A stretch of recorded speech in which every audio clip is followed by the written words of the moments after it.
estamos aqui para falar dos maiores impérios, dos mais temidos impérios dos Super Sentais. É isso aí, eu fiz uma lista com os 5 impérios que eu acho mais legal de Super Sentai. Nem sempre eu levei em consideração o poderio do império, o poder bélico ou o poder físico do império. Eu tô levando em consideração também outras coisas. O império realmente eu vou levar aqueles impérios galácticos que tentam invadir a Terra. Eu vou pegar os que eu mais gostei, os que eu mais achei interessantes ali, na dinâmica de relacionamento entre os vilões. Vou levar em consideração também o poder bélico, não vou levar isso em consideração, mas isso não vai ser o único ponto, tá bom? Vou ter vários outros pontos aí que eu vou trazer aqui para essa tokulista, para selecionar o top 5 melhores impérios galácticos de Super Sentai. Qual é aquele império que vem invadir a Terra que você mais gostou? Já deixa aqui no seu comentário depois que assistir esse vídeo para ver se bate com os meus, e vamos estabelecer aquele diálogo sadio com base em muito respeito, sempre respeitando muito a opinião dos outros, tá bom? Pra gente poder crescer ainda mais aqui no canal e ir debatendo sobre Tokusatsu, que é o que a gente gosta realmente. E nesse vídeo eu vou logo avisando que eu vou dar logo um spoiler aqui, tá bom? Eu não escolhi nenhum império que vai ali de 2004, 2003 pra cima. Nenhum império ali de 2003 pra cima, basicamente, eu escolhi. Por que, Murilo? Cara, eu acho os impérios de 2003 muito fracos, muito sem, digamos assim, sem expressão, sem expressividade, sabe?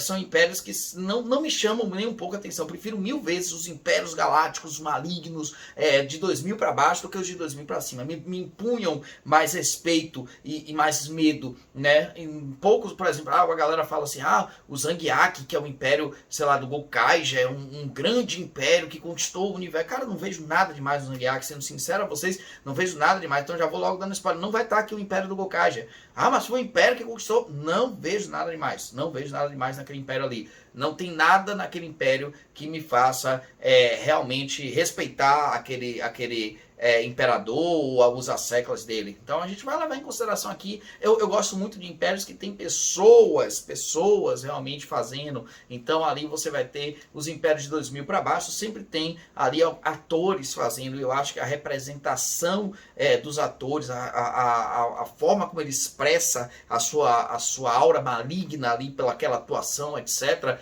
Aquilo dali me chama muito mais atenção, e é aquilo que eu gosto no Império Maligno, né? Quando começou a vir só monstro, sem expressão facial nenhuma, sem nenhum tipo de interação de realmente personagem, sim, por dentro de uma roupagem, muitas vezes muito mal feita, inclusive, aí acaba que me tira um pouco o gosto do Império. Então, já tem esse spoiler aí, os Impérios vão ser basicamente 2003, 2004 ali para baixo, tá bom? E se você está curioso para saber quais são os 5 impérios galácticos que tentam invadir a Terra, destruir nossos heróis, os 5 impérios de Super Sentai que eu mais gosto, então sua espera acabou. Vamos ao vídeo para você descobrir quais são esses 5. Vem comigo! E em quinto lugar da nossa lista Toku 5 de hoje, top 5 melhores impérios malignos de Super Sentai, eu vou colocar aqui o Exército Dimensional Vairan, o exército aí maligno que invade a Terra para tentar dominar na série dos Jetmans. Então a gente tem aí os Jetmans combatendo esse exército dimensional Vairan, composto por um quarteto. Isso é uma das coisas que eu mais gostei. Mudou a distribuição de vilões, né? Colocaram um quarteto com todos os 4 aí praticamente dividindo, entre aspas, a liderança do Império. Uma coisa interessante é que a série deixa claro isso, apesar de ter aí meio que um equilíbrio de liderança e cada um tem uma autonomia muito grande, é como se fosse cada capítulo um vilão, né, um desses 4 aí, agindo com seus planos malignos para dominar a Terra e destruir os Jetmans, né, que é o principal objetivo do Exército Dimensional Vairan. Porém, apesar de cada um ter essa autonomia e cada capítulo ser destinado a um dos vilões, né, para que um dos vilões exerça a sua mente criminosa e maligna da forma mais livre possível, ainda existe aí um certo favoritismo, digamos assim, para o Radiguet. O Radiguet ainda é o favorito e aí acaba sendo aí no final também da série o vilão principal da série aí, o tipo líder do Exército Dimensional Vairan. Mas no início não, é bem equilibrado ali, tem uma hora até que o Tran também, quando ele vira Transa, ele dá um upgrade muito grande, fica bem poderoso, né? O Tran que tem um poder telecinético, psicocinético, digamos assim. A Maria, cara, a Maria era a Rien, né? Que era a namoradinha do Ryu. A Maria, pra mim, é a vilã menos expressiva desses 4. Aliás, dos 4, ela é de longe a vilã mais sem graça. É a vilã bem sem graça, os planos dela são os piores, ela não tem muitos episódios expressivos, né? E fica sempre naquela remosidade dela com o Ryu, né? O Ryu tentando resgatar aí ela para de volta para o bem. E você tem um Gray. O Gray é um excelente vilão. O Gray é um robô que fuma. Imagine um robô fumante. Olha o nível de criatividade da Toei aí nesse quarteto. Colocar o Gray aí como um robô fumante, né? E ele é a contraparte do Black Condor, né? Que é um dos principais e melhores personagens da série, não tenham dúvidas. No final ele trava aí um dos embates mais épicos de todos os tokusatsu. Aí esses dois, o Black Condor e o Gray, travam esse embate aí no final da série. O Exército Dimensional Vaira, além de usar os monstros, né, eles usam os soldados Grina, né, os soldados Grina, que é como se fosse, sei lá, os soldados Hitler do Exército Dimensional Vaira. Então os soldados Grina ainda tem ali para dar aquelas cenas de ação legal, onde o Jetman sai batendo em todo mundo ali, às vezes o soco nem chega perto de pegar os soldados Grina já estão caindo, etc. São os verdadeiros sacos de porrada do Império Dimensional Vyran. Então, quinto lugar, Império Dimensional Vyran. Então vamos agora para o quarto lugar. O quarto lugar fica com eles, o Império Gear, o poderoso e imponente Império Gear, comandado pelo Dr. Man. E o Dr. Man que tem aí um dos impérios mais bem organizados de todos os Sentais. Ele tem ali 3 generais, né? São os generais principais dele, o Mason, a Fara e o Monster, né? O Mason, a Fara e o Monster são os 3 generais principais. E você ainda tem ali os subalternos dos generais principais, são aqueles que eles usam normalmente para poder irem lá levar porrada, já que Bioman não tem um monstro da vez, o monstro principal de campo, né? Ele só tem um monstro gigante, o monstro já vem gigante. Acaba que os subgenerais são esses monstros que vão levar porrada. Então você vê aqui, por exemplo, o Monster tem o Gio, né? Gio, alguma coisa assim, eu acho que é Gio que fala mesmo o nome dele. E é interessante porque a relação do Monster com o Gio é uma relação bem amigável, né? O Monster realmente ele gosta muito do Gio. Tá aí uma coisa que eu acho na série um desperdício o Monster ter morrido. Eu acho que faltou em Bioman aquele negócio no final de redenção de alguns personagens, sabe? Que mereciam ter a redenção. Por exemplo, o Monster e o Dio, eles são personagens que mereciam ter redenção. Como o Gata teve redenção, como a Shima teve redenção em Changeman. O Monster e o Dio eu acho que mereciam essa redenção. O Mason e a Fara não, esses aí mereciam morrer mesmo, são verdadeiros canalhas, esses dois aí realmente merecem a morte, porém o Monster e o Gio não, eu acho que esses daí mereciam muito ter vivido e mudado de lado em algum momento da série. Bom, não foi o que o roteiro da série fez, mas tudo bem. Além do Gio, você ainda tem aí o Metzler, o Psigon, o Aquaja e o Messarjo. Esses 5 aí são os subgenerais, é como se fossem, sei lá, tenentes, né, dos generais. E eles é quem comandam, na maioria das vezes eles ajudam nas operações que os generais planejam. Então, cada episódio, um general planeja uma ação que vai ser executada ou ajudada, auxiliada por esses tenentes, digamos assim. Eu gosto muito do visual do Messarjo, que é aquele que parece uma águia. Ele lembra muito o Hara-Ross de Changeman, lembra bastante o Hara-Ross. E gosto também muito do visual do Psigon, que é aquele de 3 cabeças, aquele cara eu acho fantástico. Aliás, os monstros de Bioman têm visual sensacional, impressionante como os monstros de Bioman são bonitos visualmente. E esses dois subgenerais aí, o Messaju e o Psigon, são bem bacanas. Já o visual dos generais, né, dos 3 generais, deixam muito a desejar. O visual do monstro é muito feio, acho muito feio mesmo a forma como ele foi desenhado. O visual do Mason, então, acho mega sem graça mesmo, não vejo nada demais no visual do Mason. E o visual da Fara também, essa para mim é a pior de todas, é o visual da Fara, muito feio, aquelas antenas saindo da orelha dela, meu Deus do céu, que coisa horrível. Mas para além disso, o Império é muito bem organizado, eles usam soldados chamados Mechaclones, que são aqueles soldadinhos que servem para levar porrada aí à torta e à direita dos heróis. E para mim a cereja do bolo de Bioman, do Império Gear, é a Faraquete. A Faraquete para mim é a cereja do bolo. Ela é aquela que aparece, sempre que ela aparece, ela senta-lhe a porrada nos heróis. Mas senta-lhe a porrada de com gosto, viu? Eu tô falando de uma vilã aí que eu não vi ser derrotada. Eu realmente não lembro da Faraquete ter sido derrotada em nenhum momento da série. Aliás, se alguém assistiu o Bioman aí recente ou que lembra do destino da Faraquete, eu não lembro o que aconteceu com a Faraquete. Eu não sei se ela é destruída, etc. Mas a minha memória que eu tenho de Bioman é que sempre que ela aparecia, ela vencia. Sempre que ela aparecia, ela descia a madeira nos heróis e não tinha para ninguém. Ela realmente era a mais forte ali de todas. Ela é como se fosse ali, tipo que uma guardiã, uma capanga pessoal direto, uma guardiã direta do Dr. Man, né? Ela é realmente aí uma cereja do bolo dentro do Império Gear. Existe aí ao longo da série ainda uma revolta dos três generais, né? O Mason e a Farah convencem o Monster também a se revoltar. O Monster ele não estava muito querendo e aí eles acabam tentando depor o Dr. Man, né? Acabam tentando assassinar o Dr. Man. Esse é um arco muito legal da série, esse arco que eles se revoltam contra o Dr. Man, tentam matar o Dr. Man, e é muito massa como a série desenvolve esses personagens, né? Depois eles são castigados e remodelados, se tornam mais fortes e ainda mais obedientes ao Dr. Man. E eu não sei se vocês perceberam, na série ele tem aí uma saudação ao Dr. Man que beira ao nazismo, né? Fica muito parecido com uma coisa meio Alemanha nazista, né? Uma coisa meio militarista, nazista, a saudação que eles têm ao Dr. Man. Como era na década de 80, uma década onde tudo podia, isso daí é o de menos. Vamos agora para o nosso terceiro lugar. O terceiro lugar vai para o Império Mesa. É isso aí, o Império comandado pelo monarca Ladeus, o Império Mes de Flashman.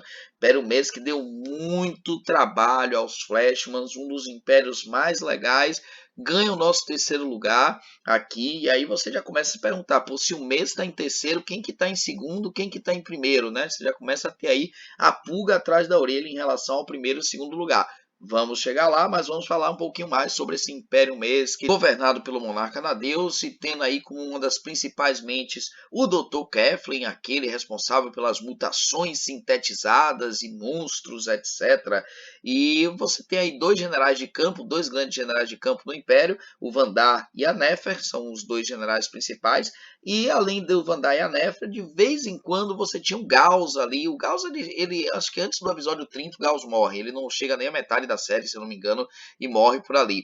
Né? Mas o Gauss era assim um grande monstro. Ele era a força bruta do Império Mês, digamos assim, né? Era o Brutamontes do Império Mês. A impressão que eu tenho é que ele é inspirado no Dio do Império Gear. E você tem aí também outras duas subgenerais, né? Outras duas, digamos assim, tenentes, etc. É a Urk e a Kilt. A Urk e a Kilt também, para mim, se inspiram muito na Faraquete de Bioman, então do Império Gear. Então tem aí uma inspiração muito grande de Flashman em muita coisa do Império Gear. Você tem ali, como eu falei, o Gauss sendo, para mim, eu tenho a impressão que ele é inspirado realmente no Dio, e a Urk e a Kilt, se eu não tenho dúvida, é inspirado na Faraquete. São muito parecidas, inclusive, de personalidade de ambas, né? De temperamento e personalidade de ambas. E você ainda tem aí nesse Império o segundo agigantador de Super Sentais, né? O segundo agigantador, que é o Meduzan, aquela medusa estranhíssima, cheia de tentáculos, com um olho só, né? Que lança o raio agigantador para poder tornar os monstros gigantes e dar ainda mais trabalho aos heróis, aos Flashmans, né?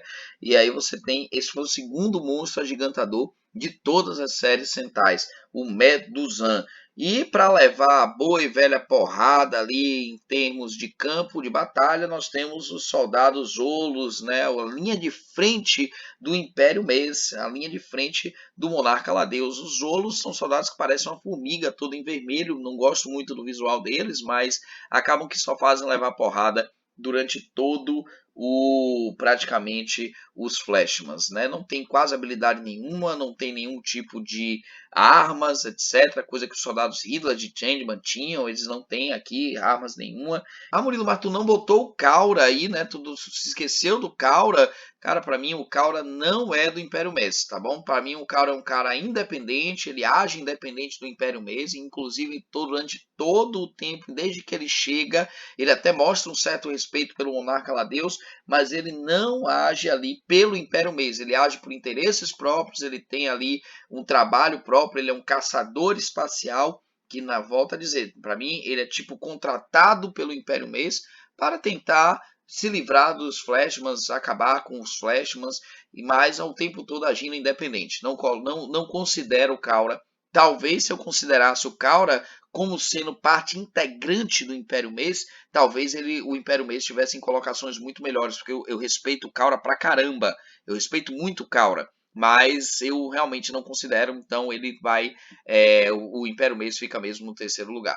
E em nosso segundo lugar, nós vamos para ninguém menos do que o Império Volt, o Império do grande professor Bias. E por favor, quando forem se referir a ele, se refiram como grande professor Bias, porque ele é um grande cientista e professor. O cara tem aí realmente uma das mentes mais brilhantes do universo e, obviamente, como toda mente brilhante, quer consigo as melhores mentes do universo, as mentes mais, digamos assim, inteligentes, mesmo que a inteligência seja para o mal, da Terra. E aí ele literalmente faz uma prova, um teste e seleciona aí 3 das melhores mentes, das mentes mais brilhantes do planeta Terra. E aí passa nessas 3 mentes o Dr. Kemp, a doutora Mazenda e o Dr. Obler. Esses daí são os que passam logo de primeira.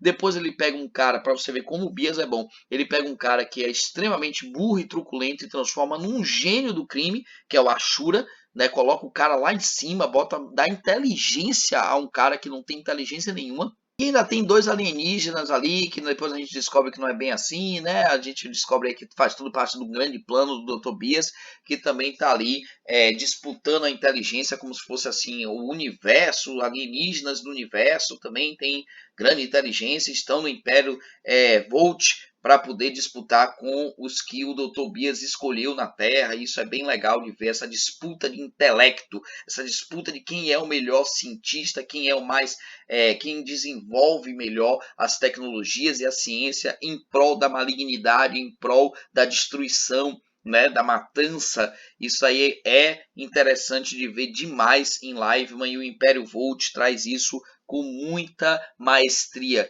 E a cereja do bolo do Império Volt, não tenham dúvida, é esse cara chamado Gash. O Gash, que é o agigantador do Império Volt. Ele tem ali aquele Giga Phantom, que é aquela arma gigante. Eu acho o Gash muito parecido com o Grey de Jetman. Eu não sei porque, na verdade o Grey é parecido com o Gash, né? Porque o Liveman veio antes de Jetman.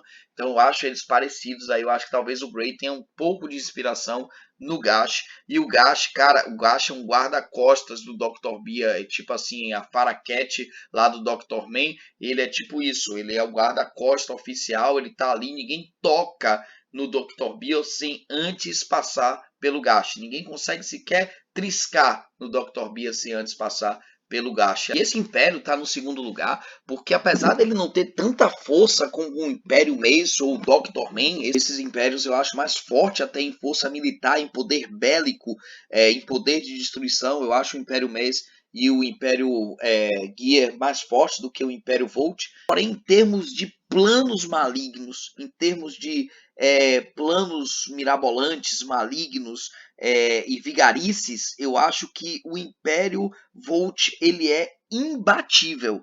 Talvez nenhum império tenha planos tão interessantes e planos tão bem elaborados para o mal quanto o Império Volt.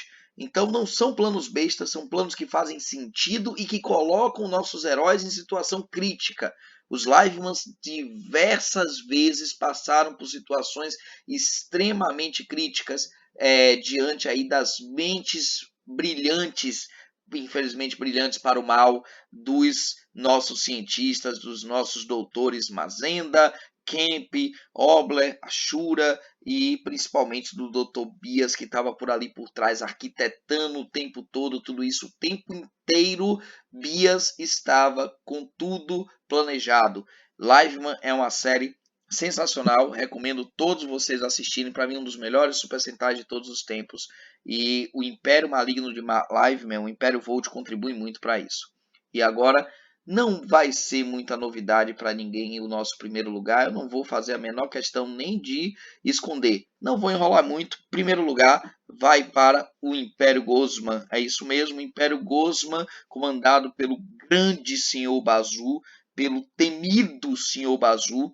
Para mim não há império melhor em Super Sentai e para mim não vai haver em séculos de Super Sentai um império que seja tão imponente quanto o Império Gozman. É impressionante como o Império Gozman possui vilões marcantes, vilões extremamente cruéis, né, como o Império Gozman. Então, o Império de Changeman, os Changemans tiveram muita dificuldade contra esses caras aqui. Eu coloco aí no Império Gozman, portanto, dois grandes generais, o Kiluk, que é o primeiro general que aparece, e a rainha Aramis, que é a segunda general do Império. Esses dois vão para campo, são generais de campo, aguentam porrada, dão porrada nos Changemans, né? A Aramis principalmente mostrando muita força, o Kiluk também depois que é banhado pela aura energética, dá muito trabalho aos Changemans. Então esses dois aí eu tenho certeza que são os dois maiores generais de todo o Tokusatsu. Não vejo nenhum general desses assim do tipo Mason, a Fara, o Dr. Kemp, a Doutora Mazenda. Não vejo nem o quarteto lá do Império Vairan. Não vejo nenhum desses generais assim dos grandes chegar perto do Giluk e da Rames em termos de crueldade e de força também, de imponência. Além do Giluk e da Rames, eu ainda vou colocar aí tipo os tenentes, né, os subgenerais, digamos assim, que é o Buba, a Shima e a Gata. O Buba, a Shima e o Gata, na verdade, né, esses três aí são subtenentes, o Gata sendo aí mais um alívio cômico e o Buba e a Shima sendo realmente esses mais casca grossa, mais, digamos assim, porradeiros.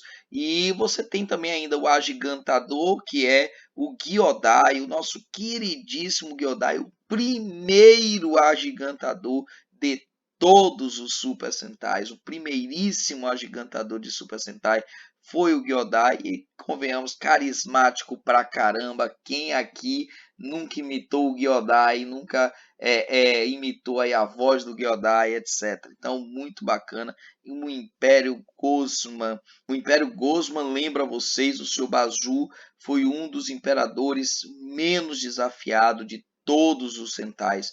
A galera respeitava ele demais, respeitava demais. Eu acho que só quem ousou desafiar o seu Bazu foi ali no final o Giluk. O Giluk ousou desafiar, mas ainda assim ele sabia que ele não conseguia bater de frente com o seu Bazu. O seu Bazu era um planeta que engolia outros planetas, que tomava outras estrelas. E assim ia deixando uma série de pessoas aí sem um lar para morar, porque os planetas eram destruídos. Então, assim, imagina o peso que isso tem para um vilão. O cara era um planeta. Então, para mim, é o vilão mais forte de todo o Tokusatsu. Não vejo ninguém do Tokusatsu conseguindo vencer um planeta. Zubazu era um planeta vivo, que era o líder do Império Gozman. Então tá aí, o líder do Império Gozman era um planeta vivo. Imagina o peso, a proporção cósmica que isso tem. E o Império, muito bem organizado pelo seu Bazu, ele escolheu a dedo os seus asseclas. É um Império muito versátil, ele pega o que há de melhor de cada planeta que ele vai destruindo. Então ele pega, por exemplo, no planeta do Gyodai, ele pega o Gyodai, que é o agigantador, ele pega um pirata espacial, ele pega uma princesa e transforma numa de suas subgenerais, né, numa de suas tenentes, digamos assim, por aí vai. Então, sempre na base da ameaça, ele vai ganhando ali o respeito na base realmente do temor à sua presença. Quando ele aparece naquela tela da nave Gozman, Ave Maria, todo mundo se borrava nas calças, até o Giluk se borrava nas calças quando o seu Bazu aparecia ali na tela e soltava aquele raio torturando todo mundo. Era bom demais, convenhamos, nada é melhor do que o Império Gozman. Não tenho dúvidas que o Império Gozman é primeiríssimo lugar e ainda digo, ninguém chega nem perto de desbancar o Império Gozman, na minha opinião. E aí, gostaram dos 5 impérios? Olha, eu particularmente gostei muito dessa lista Top 5. Eu achei bem bacana esses impérios aí que a gente colocou. E ainda acho que tem aí espaço para um pouco mais de impérios. Mas eu acabei colocando só esses 5. Mas não se preocupe, se o seu império não está nessa lista Top 5, aguenta até o final. Porque no final do vídeo vem a menção honrosa. E sim, o seu império pode estar na menção honrosa. Aquele império que quase entrou, bateu na trave ali para entrar. Ou um detalhezinho ou outro de algum outro império eu coloquei, mas ele merecia estar também nessa lista, mas infelizmente por um detalhe ou outro acabou não ficando na lista. Então fica para nossa menção honrosa que a gente vai saber qual é o império da menção honrosa aí que você pode ser o seu, pode ser o que você mais gosta. Esse império pode estar aqui representado na menção honrosa. Então fica até o final. E não custa nada pedir, vamos dar aquele like, vamos compartilhar o vídeo, vamos chamar mais gente pro canal. O canal está crescendo aos poucos. Eu não tenho muito tempo para estar postando vídeo assim semanalmente, de uma forma bem regular, etc. Mas sempre que dá, eu solto um monte de vídeo. Eu acho que até pro tempo que eu tenho, eu solto até bastante vídeo. Aí quando eu vou soltando, eu solto de vez, né? Eu vou gravando e solto de vez. E aqui é um ambiente mais que eu não tenho nem a pretensão de me tornar um grande canal do YouTube, mas a pretensão mesmo é me aproximar do nicho mais de Tokusatsu e conversar com gente que entende, com gente que sabe, com gente que tem uma opinião diferente e que acaba às vezes me convencendo da opinião. Então é isso aí que eu quero. Eu quero realmente discutir mais Tokusatsu, eu quero abrir aí meu leque de pessoas para poder discutir Tokusatsu e eu acho que isso é que é saudável, isso é que é legal aqui do canal, tá bom? Um abraço a todos, até o próximo vídeo, vamos para a menção rosa. E como menção honrosa, para terminar aqui o nosso vídeo, vou colocar duas menções honrosas para você. Primeiro é a família Psima. Família Psima que nada mais é do que o Império Maligno de Go-Go 5. Isso, Go-Go 5. A série de resgate da Toei de Super Sentai mostra aí um quarteto de irmãos que é liderada pela grande bruxa Grandine.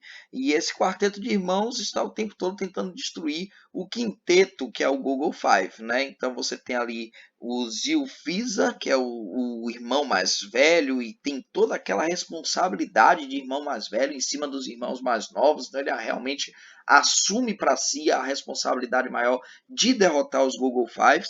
Você tem ali o Kobolda, que é aquele cara mais durão, o cara realmente mais porradeiro, digamos o Brutamontes do Império Prisma.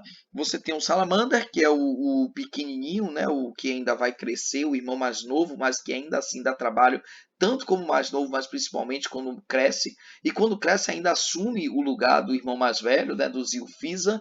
E por fim você tem a Denus, que é uma gata, diga-se de passagem, a Denus, uma das mulheres mais bonitas de Tokusatsu.